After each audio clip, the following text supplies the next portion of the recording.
This is The Speaking Show. I'm David Newman, and you're tuned in to the #1 podcast for speakers, consultants, and experts who want to speak more profitably.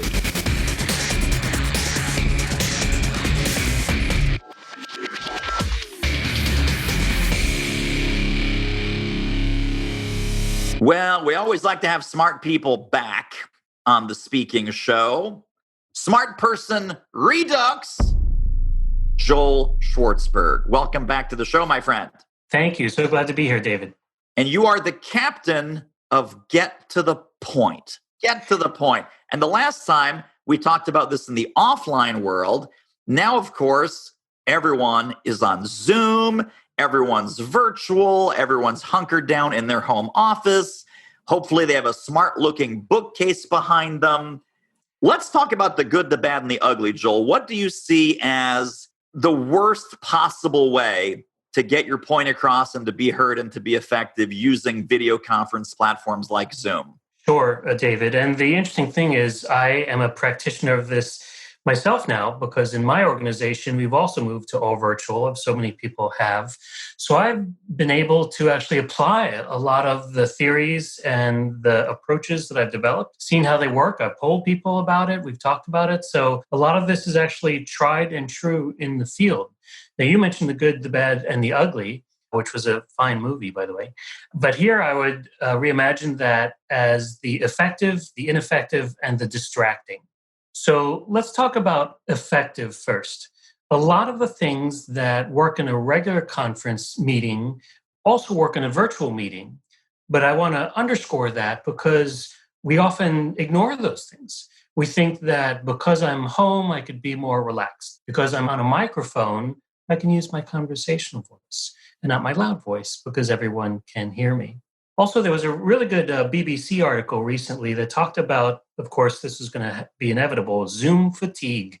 And Zoom fatigue is when your body is relaxed because it's at home, but it can't connect that or reconcile that with the fact that you're at work on a call.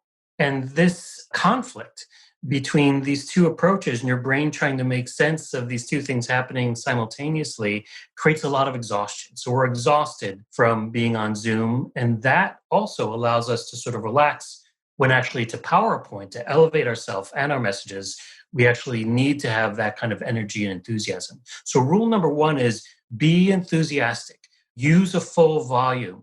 Do what you would do in a meeting, including knowing your point and championing your point, just as you would in person, but now you're going to be doing it virtually. Very, very nice.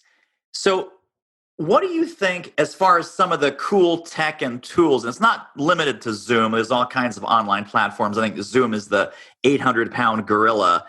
There are people that are doing these virtual presentations, and there's all kinds of things happening on the screen. Right. There's things flying by, there's chat windows, there's polling, there's Slack, there's all kinds of crazy things. And this is my personal opinion. If you're 20-something, that is awesome. You got ADD, you got 3 screens going, you're watching TV, you're on your laptop, you're on your phone all at the same time.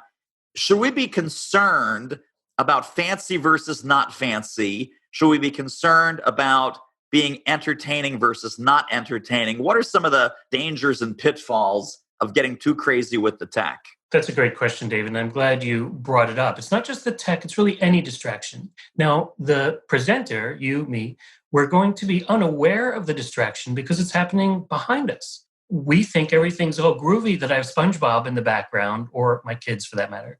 Because it's not bothering me, I don't see them. But to the audience, to your colleagues, to whoever's listening and watching you, that visual element can be very, very distracting. So I encourage people not to use their virtual background if they are presenting. If you're just watching and you're part of a larger Zoom call and you're there as sort of a fly on the wall, that's fine because you're a tiny box in what I call the Brady Bunch grid. But if you're presenting, you really want to limit those distractions, which not only include a virtual background and whatever whiz-bang things you have going on, turning yourself into a potato or a piece of bacon, but it also includes things like family and pets. Now, I've gotten some pushback before because I'm of the belief that you cannot parent and present simultaneously. So what I've modified this for the real world and people who have kids is that if you're just listening and the kids come on, sit in your lap and you're on mute, which by the way, you should always be unless you're speaking, you should be very mindful of your mute. That's fine. But if you are tasked and assigned a few days in advance to give a major presentation, it is your job to keep those children and pets somewhere else so they do not distract you. David, I have seen major presentations that have been worked on for weeks, and yet distractions from kids, the person has to move their camera to another location, they have to mute themselves to keep their kids, or we hear a television in the background that's keeping kids entertained. That's where I draw the line. If you know you have to give a major presentation, just like you need to clear out your schedule, you need to clear out your distractions. So be very mindful of that. So it's all about being mindful. How can I keep people focused on me and the message and point that's coming through me? Now, when we're training, let's say we're in a training seminar, we're in a training session, more so than just a regular conference call or meeting, but a training session, there's all sorts of strategies around learner engagement, getting people to participate, getting people to converse. How is that different when you take that out of a physical training room with 20 chairs in it and you move that type of training slash workshop into a Zoom setting? That's another really good question. And it's happened to me. I booked live in-person trainings that then I've been asked to reimagine in the virtual world. Now, what happens is you lose things, but you also gain things. So you lose that one-on-one, human-to-human sort of engagement. So you have to compensate for that. And one of the big compensations is looking into the camera versus looking into the Brady Bunch grid. We want to look into the Brady Bunch grid because we're trained to look at people's faces. That's what we automatically do. That is not eye contact anymore. Eye contact is that very small, cold, black circle, usually above the top of your laptop or your computer, or maybe you have a camera installed above your computer or somewhere else. If you want eye contact, and we all know eye contact is critical, you're looking into that camera versus at the audience. Now, it is uncomfortable. So you don't have to do it constantly, but when you come around to your main point, your big sell, the big close, try to train yourself to look into that black dot. Now, some of the other advantages, particularly of Zoom, are a number of features. You have chat. So one of the ways I encourage clients and my audience to use chat is to reinforce resources and supportive elements there. So if you have a training or a meeting and you have an agenda, make it a practice to go ahead and put the link to your agenda in the chat. Don't wait for someone to say, hey, can you throw that link in the chat? We wait for that. Then we have to pause, find it, do it. Prepare these things in advance. What's the link to the chat? If you're going to be linking to articles, put that in the chat. And remember, you can also have interactivity. So a lot of times I ask people to vote. Which is better? Is this a stronger point or the weaker point? The stronger point is 1, the weaker point is 2. Vote in chat, 1 or 2. That's much easier than someone unmuting themselves and being courageous about offering their opinion. That's just voting 1 or 2, or 1, 2, 3, or 4. The second thing in Zoom, we have this thing called reactions. I think most people have 2 of them. We have an applause and a thumbs up. And so as you're going along, sometimes we'll say, right, as a presenter, why not encourage people to respond back with one of those things, a thumbs up or an applause? Because we're in a virtual environment, we actually need to overcompensate to make sure people are involved. So these things we're normally used to doing, like saying, how many of you raise your hands if you ever, those tricks of the trade. Here in this scenario, yeah, you could do that physically and people can raise their hands, but you have other ways to do that, including chat and these reaction tools. Joel, let's talk about visual aids, having a literal whiteboard behind you or a flip chart behind you. Some people connect their iPad to Zoom, and then you can sketch things and make little diagrams. What are some do's and don'ts when we're using visual aids in that way? Most people think when they think about presenting a screen or a PowerPoint or a diagram on Zoom, they think, oh, I'm going to be sharing my screen or I'm going to be sharing an application. And we're used to that. One thing to keep in mind, if you do that, there's nothing wrong with that, but always remember, you are the presenter. Your technology is not the presenter. The technology is the Robin to your Batman. It is there to support you. So keep in mind, when we are done with that page of the presentation, come back to you, encourage people to use speaker view. So you are, in fact, in full frame and the other participants are on the side of the frame. Keep that definitely in mind. One other thing that I found really useful and a little fun is using the virtual backgrounds to display things. So now I'm not sharing a screen, I'm not sharing a PowerPoint or program at all. I'm loading up my virtual backgrounds with an example. Sometimes it's an example, as we're talking now, I have an example of a Zoom chat grid. And then I point behind me and say, look at the boxes, the Brady Bunch behind me. You tell me which ones in chat you think are doing a great job of framing themselves or a poor job of framing themselves. Or if I want people to consider 4 questions, instead of throwing myself off screen and throwing to a PowerPoint or a program, I create a virtual background where those 4 questions are there. And I just change my background. In that way, I'm still the speaker. I'm still very large. And I could point to the 4 questions behind me. So I want people to think creatively about how they can use the virtual background to present ideas and visuals, not just rely on the basic share my screen or share a program. So when I'm talking about my book, for example, I could have this virtual background, and man, my hair looks ridiculous. But this kind of thing, I say, hey, by the way, HarperCollins has free shipping on my book right now. Here's their website. Right, exactly. You just made me very, very dangerous here, Joel. I don't know. I think people are immediately going to turn off this podcast and they're going to say, oh my goodness, I have to go and create all my virtual backgrounds and all that crazy stuff. Always be present. Right. So I threw a background up right now. That's one of my slides, always be present. And I could have switched over, like I said, shared a PowerPoint, but then I would become small. Here, it actually more realistically simulates what would be in an actual presentation. I am in full frame. And then behind me is this graphic slide that says always be present, which is one of the rules of Zoom. Do not try to multitask because there's no such thing as multitasking. I mean, you can see it. The point is really made very clearly and a lot better than if I'm pushing myself to the side and directing your attention to something else. How about that? Very cool idea. Hey, good looking. Are you currently getting paid to speak? Would you like to ramp that up? We can help. Book a confidential speaker strategy call with our team at doitmarketing.com/call, and let's see what we might do together. The call is free, but the results may be priceless. Let's talk about some of the Zoom features like breakout rooms. Mm-hmm. I know that can be like herding cats. How do we get people in a breakout room? What do they do in the breakout room? Does every breakout room need a moderator? How do we get them back into the main room? Give us the 101 and 201 of how to effectively use breakout rooms. I'm lucky to have at my job a really strong learning and development department. They've played around with these technologies, and they'll tell you exactly what I do in my workshop now. One of the points in my workshop is I have people break into teams of 2, and they discuss a very simple exercise on understanding what a point is and what a point is not.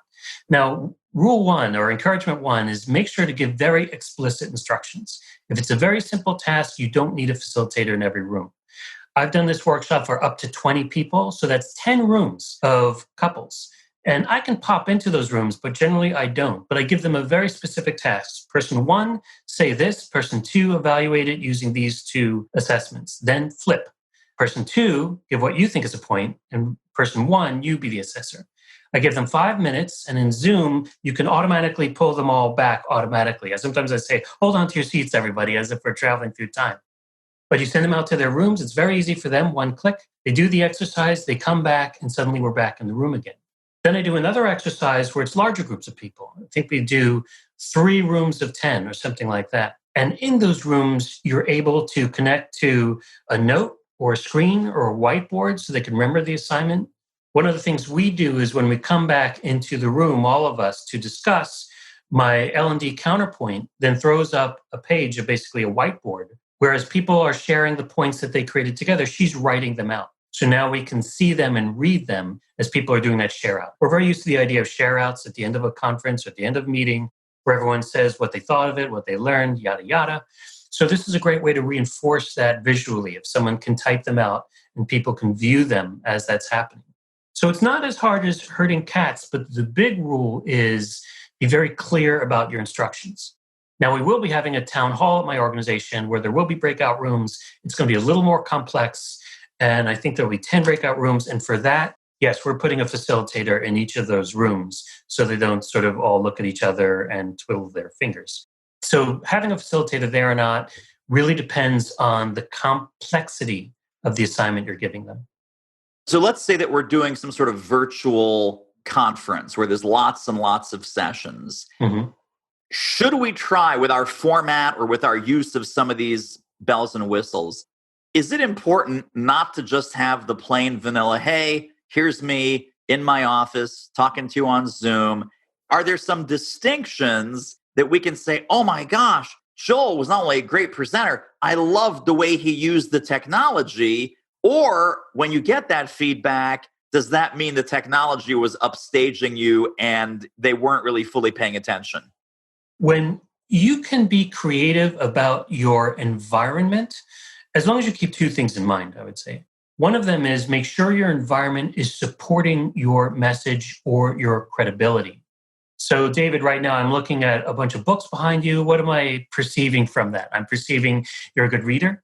You are a learned person. You like to learn more. You like to expose yourself to knowledge and occasionally coffee. I do see a mug over there. But these are all things that will support your credibility, your reputation, and your message. If you had a bunch of toys and Star Trek paraphernalia around you, that might actually be interesting to me. And now I'm looking more at your USS Enterprise and not at you. So that's distracting. So number one is, my background is very simple. I like to keep it simple. Now, of course, that's a function of where I do calls. So I don't have a bookshelf there anyway, but I wouldn't put a horror movie poster back there. So keep it in tune with what you're talking about. It can be more interesting than nothing, but make sure it represents both you and the credibility you're attaching to your point. Now, the other thing, and this is for everybody, whatever your background is, framing is super important. And sometimes people don't keep that top of mind. The best framing, and David, you're a great example right now, is basically your head and shoulders. You want your head and shoulders to fill as much of the screen as possible. Sometimes I see people way back so you can see their whole bodies in their cubicle, and even separate out the idea of the background distraction, people walking, what have you. You wouldn't give a presentation from the back of the room. That's the equivalent of being on Zoom and sitting way back in the back of the room so you can see your whole body. No, sit up, lean up, and fill that screen with your body as you would in a normal presentation. If I do a little exercise where I actually clip something from the web where we have one of these Brady Bunch screens and I have an X-axis and a Y-axis and I have people vote on, 1B, 2B, 3C, and we all vote on who's doing the best job. And generally it's the people who are, and it should be the people who have their head and shoulders clearly in frame, who are not too far back, who are also not looking too far to the side at their notes. So an excellent thing on LinkedIn about good notes being like a turkey's fan tail. That is, you want to put each idea on a sticker, a Post-it note, and put them around your screen, but only use 3 words max so you can look at the idea, know what it is, and look into your camera and present that point. As opposed to having notes or a script or something off to the side. Now you're not looking at the audience at all and you're constantly turning your head. Ideally, to look at your notes, you're moving your eyes and not your head or neck. They should be that close. Well, this brings up a total pet peeve. As soon as we hit the pet peeve, it's going to be good. Right. I see people either, no matter where their eyes are, reading verbatim or, because now the people say, David, what teleprompter do you use? Don't use the teleprompter. So what do you think about scripting, some of these teleprompter apps? Is it important to read completely prepared, fully written out material unless you're at the United Nations and it might cause a war? Right. I generally, whether it's virtual or not, I say you should never have a word-for-word speech, except perhaps if you were giving a keynote address at a major conference. And even then, examine the audience and the event and tailor it for them. But by and large, and 99% of my clients and 99% of my audience, I say you should never be writing out a word for word speech because lots of reasons. The audience will remember not what you said, but what you meant. They won't remember your words, but they will process your points. For all these reasons, we want to do all the things that you and I know and most of the audience know, create and elevate engagement. Speaking within a framework, within an outline, knowing the points you want to make ahead of time, but then using your own words spontaneously and using your own brain and mind spontaneously to create those points. And one of the things that most enables you to do that is the rate of speaking, whether it's on virtual, and sometimes it's harder on virtual because we're more comfortable, or whether you're doing something live, you need to speak slowly so your audience can digest and process all of that information. But to your point, I would never counsel teleprompters. I do not counsel word for word speeches because, in addition to the ruinous effect on your engagement, it's also very perilous. You can lose your place. You can forget what you were going to say. If you mess up between words 422 and 423, you're in trouble. And the moment you say, wait a minute, let me catch my place, I had the wrong page up, you have really decimated your credibility in a big way because people did not want you to read to them. Otherwise, you could email them. They want to receive your points. They want you to explain it to them, to explain the relevance, and to champion the idea. That's what audiences always want. And that's this very spontaneous seeming exercise. My Post-it note strategy is literally 2 or 3 words, just like you described. And if I keep it anywhere, I will just stick it, like you said, around the camera. 1, 2, or 3 of these things, 3, 4 word points, and then speak spontaneously. Speak, as they say in Toastmasters, extemporaneously from your expertise, from your knowledge. There should be nothing, again, unless you're conveying government documents of some kind, which God forbid you're in that business. But there should be authenticity, there should be warmth, there should be spontaneity, and speak from the heart, speak from your expertise. I look at it, Joel, like almost like a set list. That if you're a musician, you're going to a concert, they don't need the lyrics anymore. They know these songs by heart. But they're like, oh, first we're doing this, now we're doing this one, then we're doing the third one, then we take a break, and then we do 4 and 5 and 6, and okay, I got it. And then they just go out there and play. What are your thoughts on just spontaneously taking something like that? In 9 times out of 10, is that good enough? Is that what we should be doing? Yes, you should be so comfortable and so practiced. Remember, practice is critical. So comfortable and practiced with your content that 2 words should be able to trigger in your mind what you want to say. Now, those notes also serve another purpose. As we get older, sometimes our memory is not as sharp as it used to be, supplements notwithstanding. Also put dates, names, or statistics that you might otherwise forget. As you and I are talking right now, we are actually looking at each other, and I have 2 squares of paper. I think they're 3 by 3 or something like that, from a memo cube of about 7 ideas, and each idea is about 3 words. And as we're talking, just to make sure I'm covering the things I wanted to cover in this conversation, I'm just glancing down at them to make sure that I cover this area. Now, none of it is scripted. It should never be a complete sentence. I wrote a whole article for Toastmasters Magazine on using good notes. Just use as few words as possible so that you are not scripting yourself, you are triggering yourself. You know what you want to say. You are the expert. So that should be able to trigger you. And to your point, David, your content and your person are not 2 separate things. They are fused together. You are the embodiment of your point. And if you think that way, that's when you truly begin to understand that, no, I shouldn't be reading from a script that's separate from me. I am my point, and it comes through me. So I want to look at my audience. I want to be spontaneous. I want to be authentic. And I want to champion that point idiosyncratically and uniquely as only I can. What a great episode. Wowza. Tell you what, if you want to ramp up your revenue as an expert who speaks professionally, you should really check out our free online training at doitmarketing.com/webinar. Now, one thing that you mentioned about connecting with the audience, etc., we have the chat window. And as a speaker, what should our level of engagement be? Obviously, if you're giving an in-person presentation, people are having sidebar conversations. You would not stop every time. It's like, what did he say? What do you want? What do you need? What was that comment? But it's a different medium when you have the chat window going. How often should we as presenters be glancing at the chat window, referencing some things happening in the chat window, either in real time or take a break and then review it? Chat window best practices. Well, remember, rule number one is not to do anything that's distracting to your audience or distracting to you. If you're looking at the chat, that's no different from checking your email. It's going to throw you off your game. So if you're giving a major presentation, give that presentation and say, I know there are questions in chat. We're going to get to them after the presentation. So you wouldn't stop and go, oh, I see Bob has a question about Right. how to use the Post-it notes. Right. And it's very tempting to do that, but you have to school yourself not to do that. Now, another pitfall, and I've seen this, is, all right, I want you to share your bright spots or share something good that's happening in your departments or what you thought of this presentation in the chat.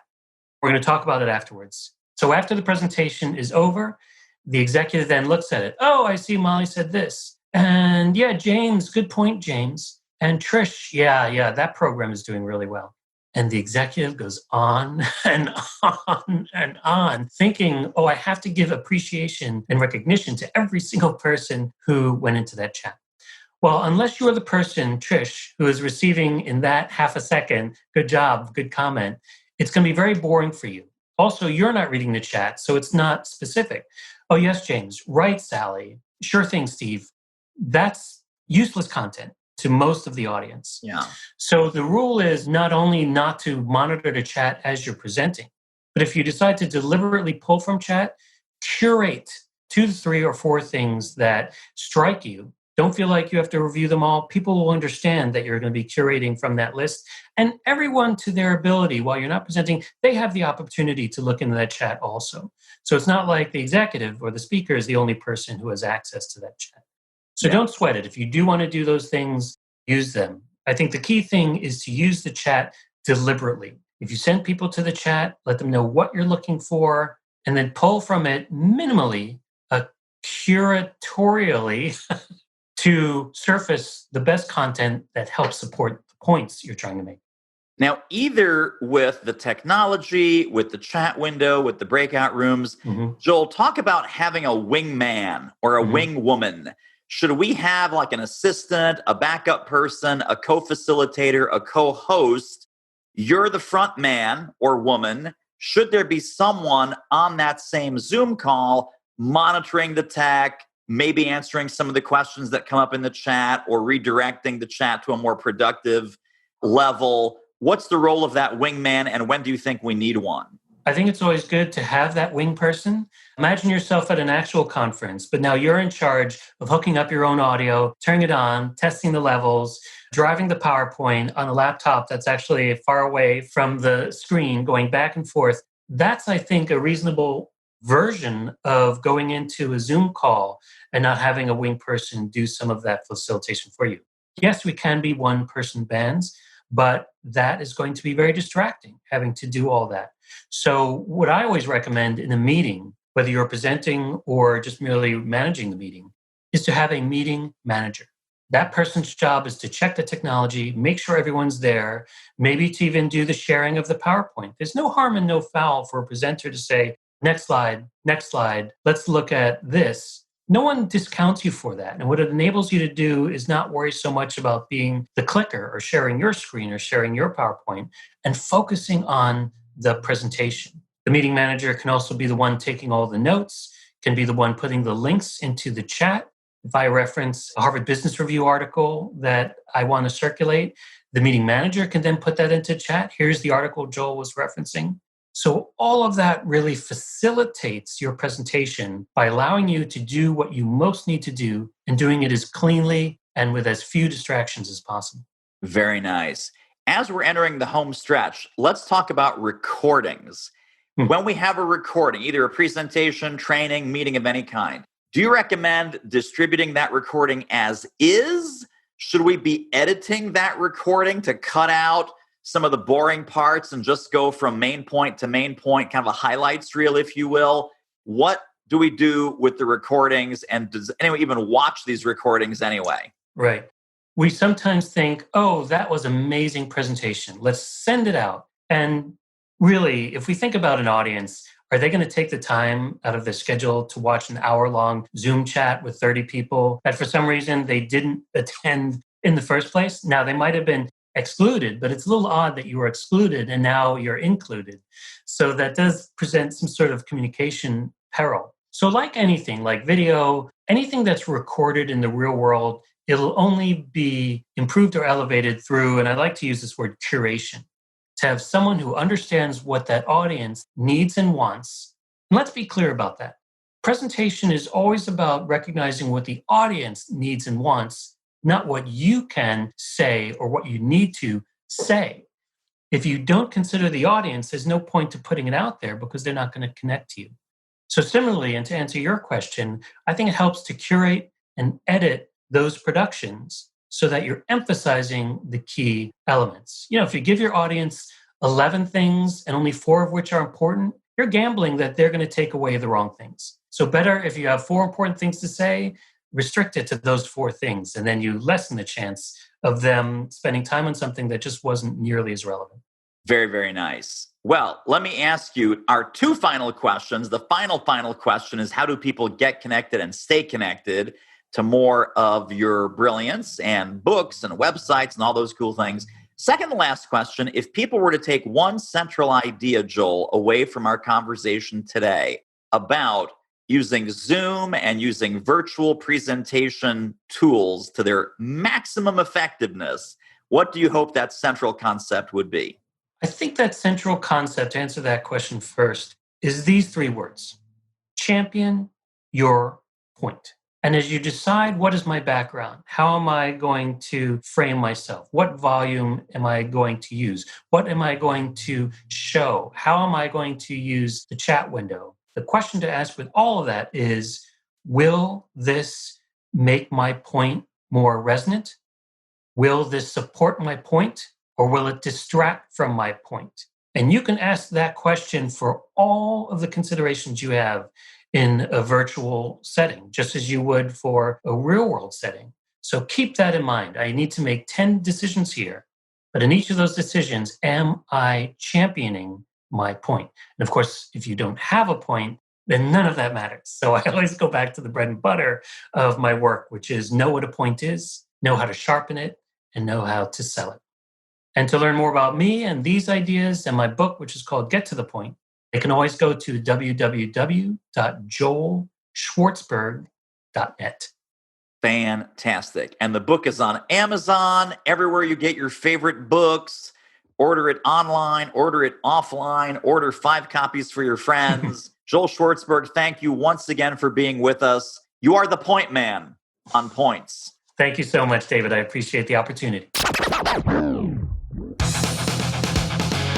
Well, that wraps up another episode of The Speaking Show. Hey, tell you what, if you like us, rate us and review us on iTunes. Subscribe. Tell a friend. Go grab the notes and downloads and extras at thespeakingshow.com. See you next time.